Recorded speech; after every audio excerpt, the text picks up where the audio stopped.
when we say accounting standards, those are the rulings or standards that we need to follow.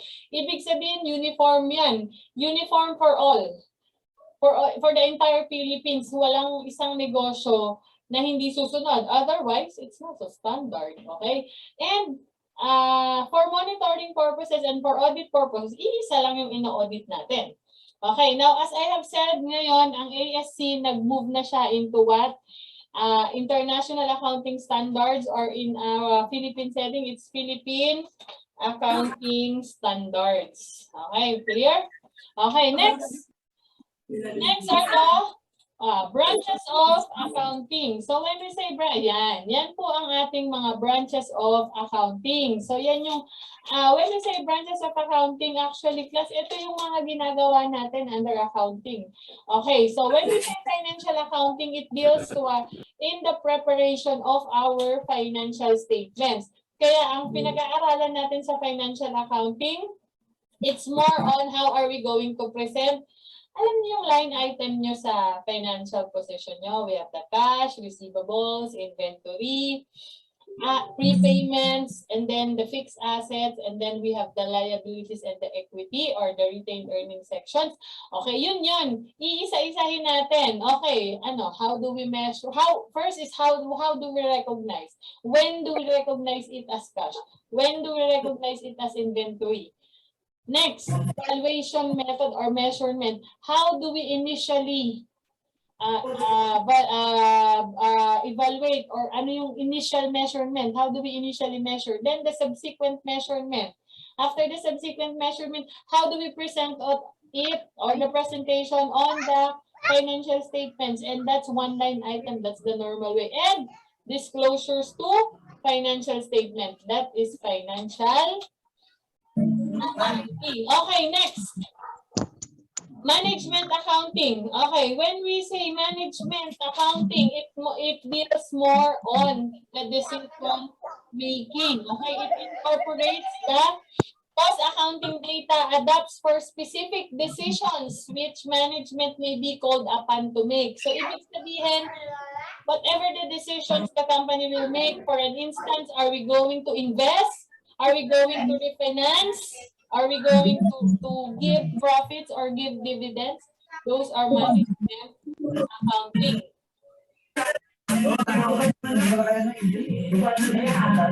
Okay, next. Government accounting.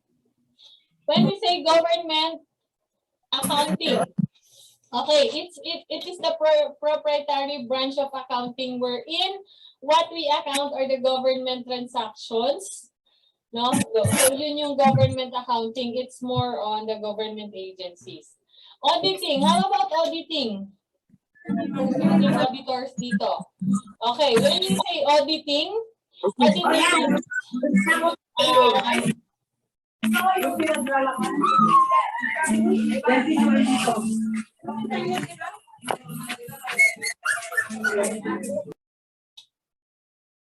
mute natin yung maingay. Ayan, nakamute na. Okay, auditing. When we say auditing, yung mga trained accountants who specialize in checking accounts rather than preparing them. Okay, of course, under the financial accounting, they are the one preparing the financial statements. Now, because this is a standard, because we have a certain standards na sinusunod, we go on a certain audit or yung checking. Tama kaya ang ginawa ng company na ito? Tama kaya itong procedures na ginawa niya? For an instance, alam niyo kung bakit? Kasi the users of the information, kailangan nila ng reliable financial statements. Next meeting or next ano natin, we will talk about the qualitative characteristics of accounting. And doon, ano ba yung mga qualitative characteristics? Because pagka hindi ganun ang financial statements, it's useless. It should, isa doon is it should be reliable. Is it reliable? So how can we ascertain that the financial statements na binabasa natin tama? Tumaas pala ng 10% yung ating income for this segment. How can you validate that it is true? How can you validate na tama iyon? How can you decide on that? Diba? Now we have audit. Okay. auditors, they are not the one who are making the financial statement. Instead, they are the one to check for it. Okay? So that's auditing. Next, we have accounting research. Okay, when we say accounting research, ito yung mga developments for accounting. Kasi class, every now and then, nagbabago, nagkakaroon ng changes. So sila yung nagde-develop ng mga policies. Kaya, I recall nung nag-aaral ako, ang investment securities during that time is 4. Tapos nung mag-board exam ako, 3 na lang. Kasi it really depends on the applicability. Applicable pa ba siya ngayon? Maybe before, yes, and now hindi na. So, there are accounting research. So, sila yan, no? Masyadong matatalino na talaga yung mga yan, no? Yan yung mga research na yan. Policies, strategies, and all with regards to accounting professions. Yan. Next is we have accounting education. So, when we say accounting education, ito yun, the academe. Then we have the tax accounting. Class, you know what, this tax accounting is one of the very important, it has a very important role sa accounting kasi kaya nga minsan sa malalaking company, meron tayong tinatawag na tax manager. CPA ka, ang focus mo lang, tax. Okay? Kasi class, ang BIR, merong rulings yan. Merong rulings yan, certain rules that you really need to follow. Paano ba kapag ang kinds of business ko, if I am a service, if I am a merchandise, if I am a manufacturer, iba-iba po yun. Iba-iba rin ang rates ng mga taxes natin. Okay? Ang lawak pala ma'am ng accounting, no? Kaya nga maraming work actually na pwedeng nag-aabang sa atin if we are an accounting graduate, plus if we are a CPAs. Of course, another one is the cost accounting. Actually, this cost accounting is under the management accounting din naman siya. Kaya lang, ang cost accounting kasi, it focus more on computation of cost of the product. Let's say, how much is the material? Okay, we are going to make a new product line for shoes or for bags or for dolls. Okay, now, what is the direct materials? And magkano yung magiging cost ng materials? Let's say 10 pesos. How much will be the labor cost for each doll? Let's say 20 pesos. Mahal pa yung material sa labor eh. Balitan natin. Materials will cost us 30 pesos. Labor will cost us 20 pesos. Then, the overhead cost, yung mga utilities, yung location, yung depreciations ng mga machines and all, let's say 10 pesos for a total of 60 pesos. Then now, what is the company policy? Dun sa pagpatong or dun sa profit or dun sa anong policy natin? Or dun sa margin natin, we put 40% margin. O di magkano natin ibibenta? 100 pesos. That is cost accounting. Okay, sino ang gustong magtrabaho as cost accountant? I remember yung nanay ko laging sinasabi, no? Siya daw ang unang work niya, cost accountant. Na yung mga minsan accounting graduate also. Okay, muna isingit lang, no? Okay, next. Let's continue. Okay, next, ito. Who are the users? Kanina mo pa yung binabanggit, ma'am. Who are these users of accounting? Kanina kasi, di ba, dun sa definition ng accounting, we define that the quantitative information, no, which are financial in nature, no, na who will use or which will be used for the decisions of the users. O, ito na. Who are these users of accounting? Ayan.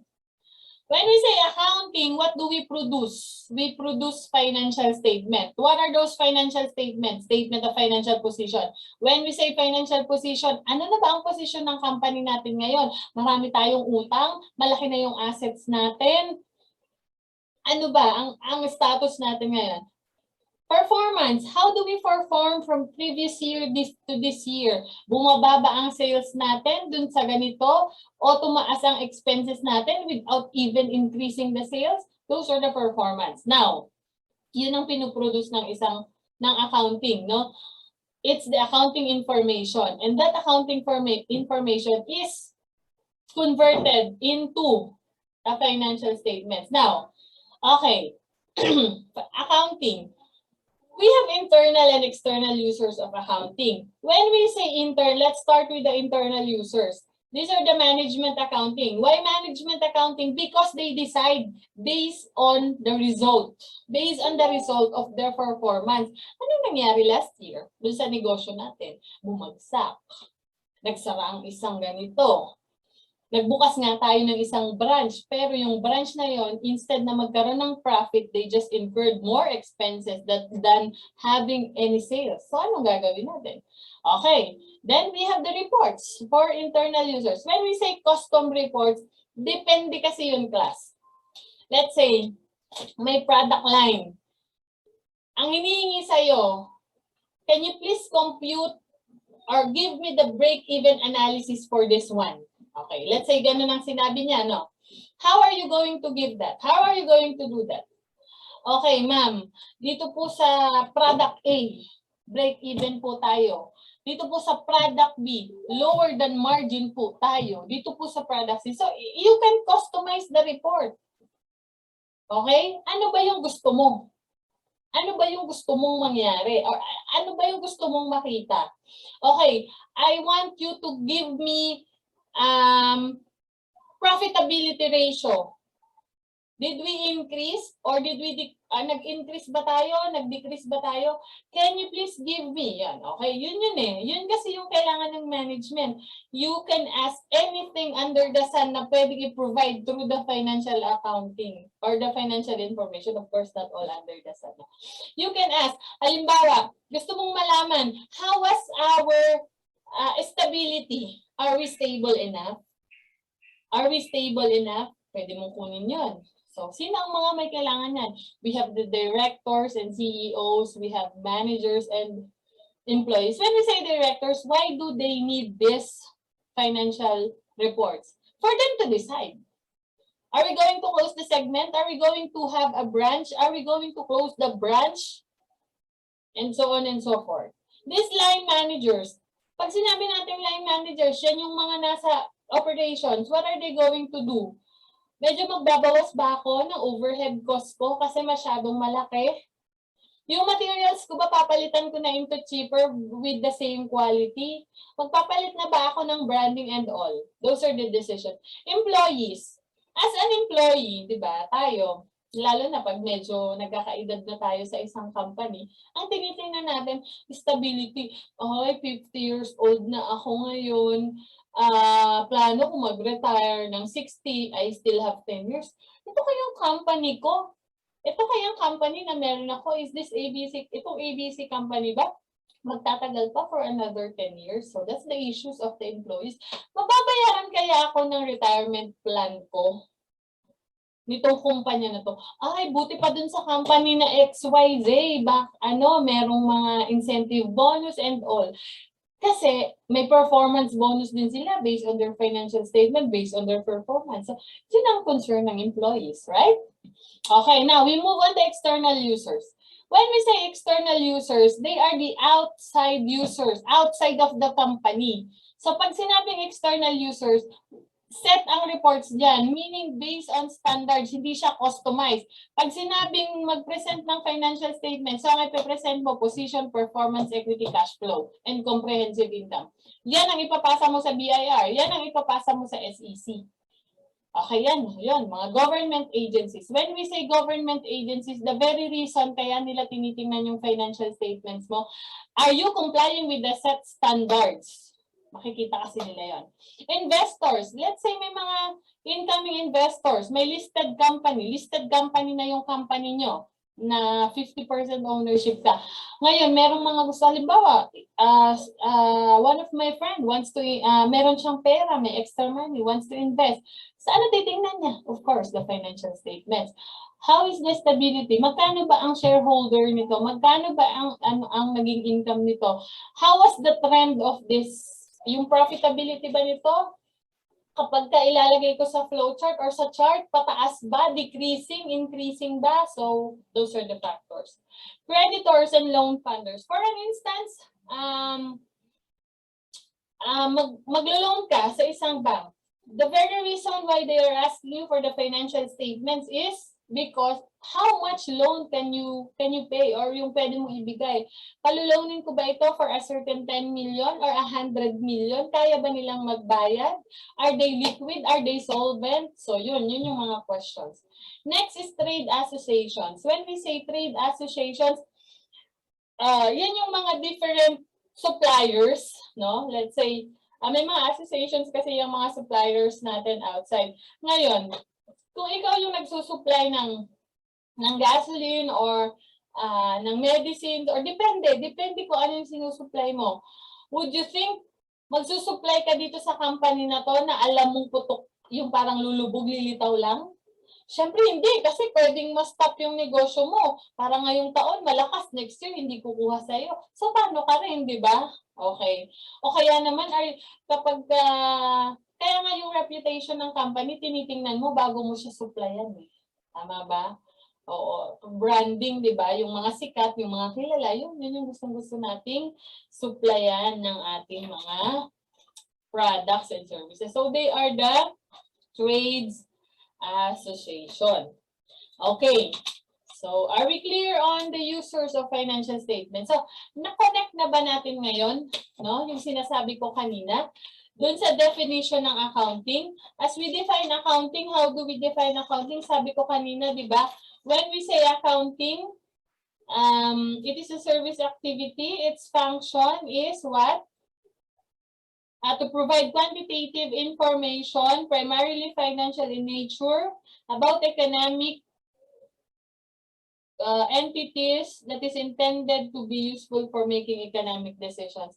So these users of accounting, titingnan nila ngayon yung result ng ginawa ng accounting or the accounting information which is our financial statements for them to decide.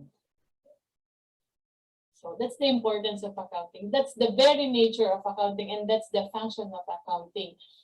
The very reason why there is accounting, the very reason why merong accountant is for us to compute. Did we earn? Did we have profit?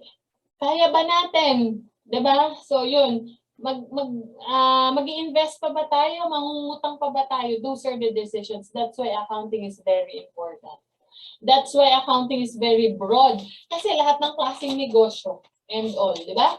So, masaya maging accountant, no? Kaya lang nakaka-pressure din, okay? At saka nakaka-stress. Pero, as long as you love it, then happily magagawa mo naman yan. Okay, now, we're talking of accounting, we're talking of the users of accounting. Now, let's talk about the nature of business. Kasi, walang accounting, there will be no accounting without a business. Ano yung account natin? Okay? Wala. Diba? So, let's move on. Our topic, next topic, the nature and forms of business transactions. When we say nature and forms of business transaction, ito ang nature ng business. When we say when we say business, number one, there is an economic activity. When we say economic activity, we transact economically or we transact for the name of money. Economic return, di ba?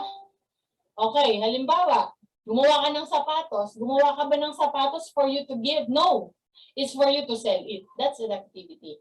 Then your goal is to earn money or you earn profit. And take note, class, that under business transaction, there will be the uncertainty of risk. Laging may risk. Kahit anong klaseng negosyo po yan. Merong risk.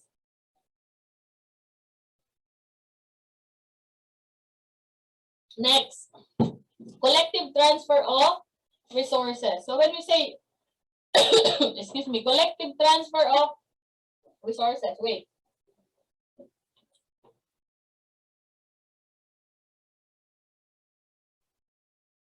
Okay. When we say collective transfer of resources, those are the resources from the owner putting it on the business. Diba? So pag merong ganung involved, ibig sabihin, yung nag-transfer ng resources, she's expecting a profit. There is a buyer and seller involvement. Mapa-services man yan, mapa-manufacturing man yan, mapa-merchandising. Regular process, well, it's a regular process meaning on a day-to-day because it's a business. And ito yung mga imports, international operations. So, depende. No? So, ayan ang negosyo. Okay? When we say business, may activity, technically, and ultimately, all you wanted to do is to earn profit. Now, if you are investing your money on a business, ipagkakatiwala mo ba siya sa hindi marunong mag-prepare ng financial statements? Baka mamali ka ng decision. Diba? So all you need to do is ask a professional to prepare the result of your business. Otherwise, mamamali ka ng decision. Baka dinoktor-doktor lang yun. O? Tapos ikaw naman, tuwan-tuwa ka naman kasi, yes, I earned a lot today. I earned a lot this year. But in reality, di ba? Is it reliable? Okay, next meeting class, we will discuss more on the qualitative characteristics of a financial statements. Ang financial statements class, ginagawa lang yan eh. Okay, prepared. Now, the question is, would that be reliable? Pag di reliable ang FS, would you think your decision is good? Would you think your decision is sound? Of course not. Okay? Then we have the different forms of business organization. Malapit na po tayong matapos, no? So, sole proprietorship, partnership, and a corporation.